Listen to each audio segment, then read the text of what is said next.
Now that you say Vaibhav Sooryavanshi, Arun Dhumal, how important is, because this guy has now become the new supernova of Indian cricket and the IPL. From the standpoint of the tournament and as IPL chairman, two questions. You've been part of Indian cricket for a long time. How important is somebody like Vaibhav as a breath of fresh air? And two, as IPL chairman, how much does it help the brand? Vaibhav Sooryavanshi. I think Vaibhav has showcased the new brand of cricket in India, the fearless.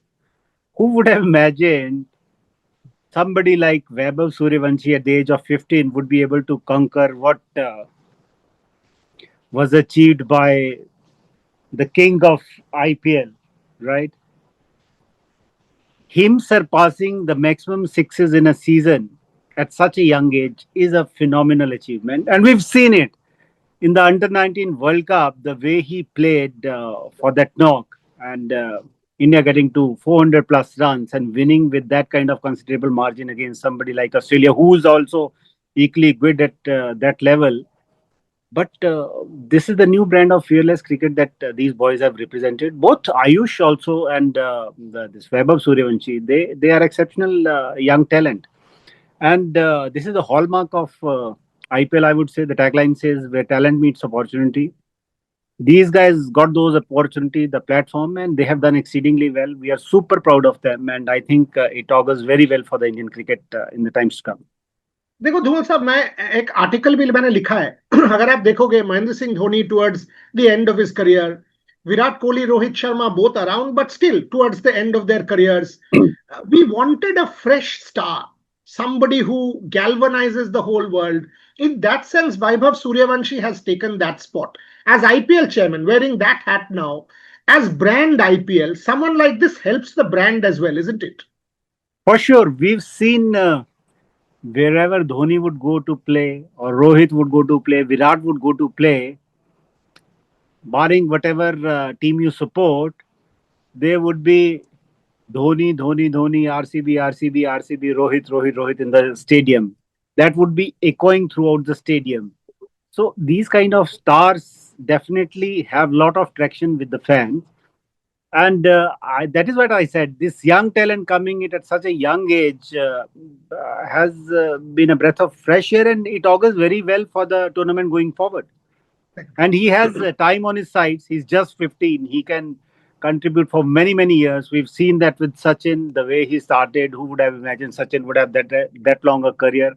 Virat, he's still as fit as he was when he debuted, probably more fitter than what he was. So, so it augurs very well, and I'm very happy. That is why the kind of Benson that we talk, thanks to IPL, because what would happen before IPL was they would play Ranji Trophy, Syed Mushtaq Ali, Vijay Hazare, but they won't get the international exposure.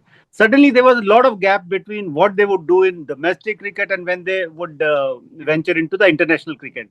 I think what the best thing that IPL has done has it has uh, it has curbed that gap. So they're getting exposed to the best of bowling attacks. Still, the kind of cricket that they're playing, I think they are phenomenal. Numal Saab, you've talked about expanding the IPL. You've talked about two windows. You've talked about 94 games. I was reading a number of your interviews. What exactly do you have in mind as chairman, as the face? What is your vision? Do you want it expanded? When do you want it expanded? How do you want it? And will you, request the ICC for a bigger window? What's the plan? Yeah, so Bori, as you would know, that in the last media rights cycle, also we had planned that in case we can go from 74 to 84 and 94 games, because that would happen the tournament in the sense you will have equal number of home and away games. At times, Yes. all the teams they don't get to play against all the teams, so that would give each one of them equal opportunity to play equal number of home and away games. So that was the idea, but unfortunately, given the bilateral cycle that was already planned till 27 that didn't work out to be feasible in the current media rights cycle. But since we would be planning for BCCI rights also and IPL rights also, and the next set of bilateral rights also would be coming up for discussion. So we'll try to carve out a bigger window, because more number of double headers may not work that well for the broadcaster. So we have to keep that interest in mind, because that is the most important, one of the most important stakeholder that we have in IPL. So in that sense, we'll be discussing with them, and we'll try and carve out a bigger window. And I'm quite hopeful that we'll be able to do something to get that. So will we see two parts? Will we see September, October, or do you want one stretch? See, in case we have to go beyond the 31st of May, it would be very difficult because monsoon sets in, then most of the stadiums you can't conduct the games. So there are two ways to look at it. In case we get a start from mid-March only, then we have to end it in May. Then if we get some window around October, because that used to be one window available with BCCI, given the Asia Cup happening every alternate year, in case something works out there, or keeping in mind the weather conditions, because it is getting very hot in May now. In case we can prepone and start it, say by sometime in Feb, and conclude it by April, that is another thing that can be worked out. Because Australian season, a Big Bash would end by Jan. So in case we can get to start it by Feb, because the weather is also very pleasant throughout the country.